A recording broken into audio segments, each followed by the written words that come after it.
مفتی خالد الازہری کے اصلاحی بیانات اور وظائف کے لیے مفتی صاحب کا یوٹیوب چینل سبسکرائب کریں۔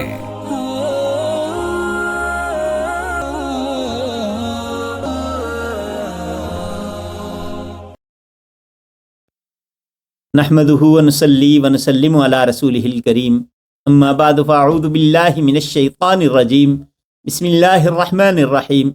معزز ناظرین کرام، السلام علیکم ورحمۃ اللہ وبرکاتہ۔ رب کریم ہمارے خالق و مالک بہت زیادہ فضل کرنے والے ہیں۔ اللہ تبارک و تعالی ہماری ہر دعا کو سنتے بھی ہیں، قبول بھی فرماتے ہیں، لیکن مانگنے کا طریقہ ہے کہ اللہ تبارک و تعالیٰ سے کیسے مانگا جائے۔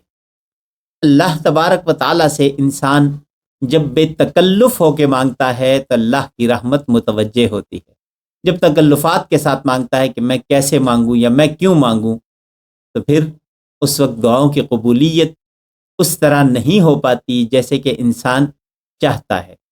حدیث مبارکہ ہے، پیارے آقا صلی اللہ علیہ وسلم ارشاد فرماتے ہیں کہ اللہ تبارک و تعالیٰ بندے کے ساتھ اس کے گمان کے مطابق، اس کی جو سوچ ہوتی ہے اس سوچ کے مطابق معاملہ فرماتے ہیں۔ جیسے وہ اللہ کے بارے میں گمان رکھتا ہے، جیسی سوچ رکھتا ہے، اللہ ویسا ہی معاملہ کرتے ہیں۔ جس شخص کو یہ یقین ہو کہ میں جیسے اللہ سے مانگوں گا، جو اللہ سے مانگوں گا اللہ عطا کریں گے، تو اللہ بعین ہی ویسے ہی کرتے ہیں۔ لیکن اللہ تبارک و تعالیٰ سے مانگنا کیسے ہے؟ اللہ تبارک و تعالیٰ سے مانگنے کے لیے سب سے پہلے، چونکہ اللہ اور بندے کے درمیان کوئی پردہ حائل نہیں ہے، اللہ سب کچھ جانتا ہے، اللہ سے کچھ مخفی و پوشیدہ نہیں ہے، اللہ سے کچھ بھی چھپا ہوا نہیں ہے۔ جب اللہ سے کچھ بھی چھپا نہیں ہے، کچھ مخفی نہیں ہے، کچھ پوشیدہ نہیں ہے، تو اللہ تبارک و تعالیٰ سے مانگنا بھی بے تکلف ہو کے ہے۔ اپنی حاجت کو جو اللہ جانتے ہیں کھول کے اللہ کے سامنے رکھنی ہے، وضاحت کے ساتھ اللہ تبارک و تعالیٰ کے سامنے رکھنی ہے، اور یقین کے ساتھ اللہ سے مانگنا ہے، بے تکلف ہو کے مانگنا ہے۔ اے پروردگار مجھے یہ چیز عطا کر، اے پروردگار میں تجھ سے مانگ رہا ہوں اور مجھے یقین ہے کہ تو نے مجھے دینا ہے۔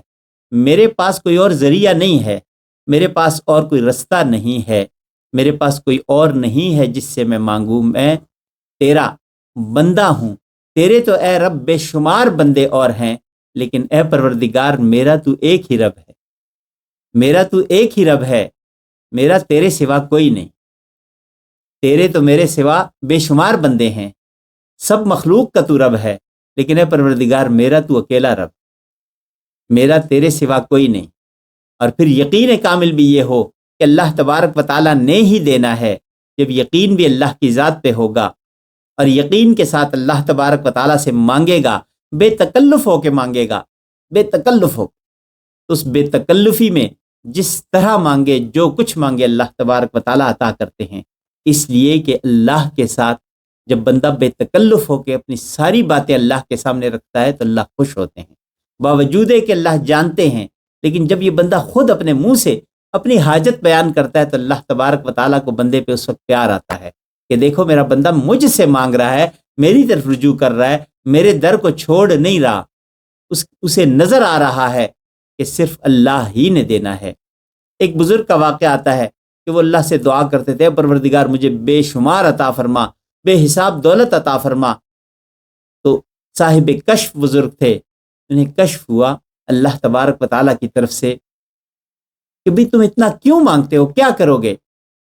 تو وہ عرض کرنے لگے، اے پروردگار اس لیے مانگتا ہوں کہ شیطان مجھے دھوکے میں نہ لے آئے۔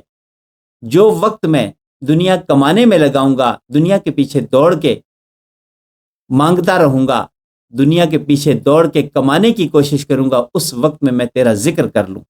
جب شیطان مجھے ورغلانے کی کوشش کرے گا تو کہاں سے تو کھائے گا، تیری اولاد کہاں سے کھائے گی؟ تو میں اسے جواب یہ دوں گا کہ یہ پڑا ہوا ہے اللہ کا دیا ہوا، اس میں سے میں کھاتا رہوں گا اور اللہ کا ذکر کرتا رہوں گا۔ اللہ تبارک و تعالیٰ نے پورے قرآن کریم کا خلاصہ سورہ فاتحہ میں رکھا ہے۔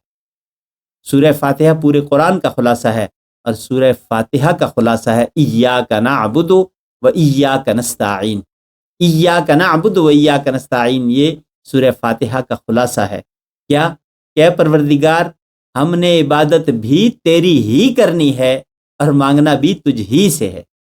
نہ تیرے سوا کوئی عبادت کے لائق ہے اور نہ کوئی اور اس لائق ہے کہ اس سے مانگا جائے، اس سے سوال کیا جائے۔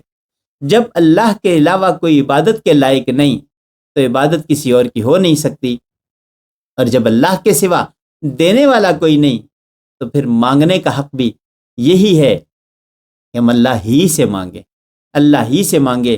تمام ضروریات کے پورا کرنے والے اللہ ہی ہیں، اللہ کے سوا کوئی نہیں۔ جب اللہ کے سوا کوئی ہے نہیں، دینا اسی ذات نے ہے، تو پھر در در کے سوالی بن کے ذلت کو اپنا مقدر کیوں بنائیں؟ اللہ کی طرف لو لگا لیں۔ عزتوں والا بادشاہ ہے، عزتوں سے بھی نوازے گا، اور جو ہماری ضروریات ہیں وہ اللہ تبارک و تعالی ہم تک پہنچائے گا، اور سہولت کے ساتھ پہنچائے گا۔ جہاں دعائیں کریں رزق کی وسعت کی، جہاں دعائیں کرے اولاد کی فرما برداری کی، جہاں دعائیں کریں خوشیوں کی، وہاں یہ بھی دعا کریں اے اللہ میرے رزق کو آسان بنا۔ آسان رزق یہ ہے کہ اللہ گھر بیٹھے رزق دے رہے ہوں، یہ آسان رزق ہے، تو اللہ سے آسان رزق بھی مانگے، رزق کی آسانی بھی مانگے، رزق کی وسعت کے ساتھ ساتھ رزق کی برکت بھی مانگے، اور جو اللہ نے دیا ہے اس پہ صبر شکر بھی کریں۔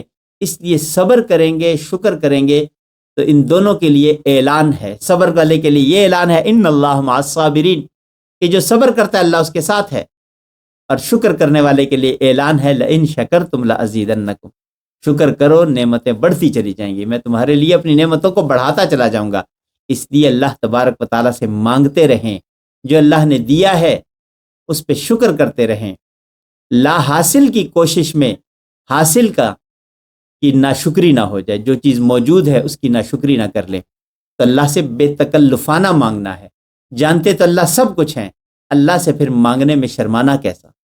شرمائے تو اس سے جسے معلوم نہ ہو۔ اللہ تو ہر چیز جانتا ہے، سب کچھ اللہ کے قبضہ قدرت میں بھی ہے، اللہ کے علم میں بھی ہے۔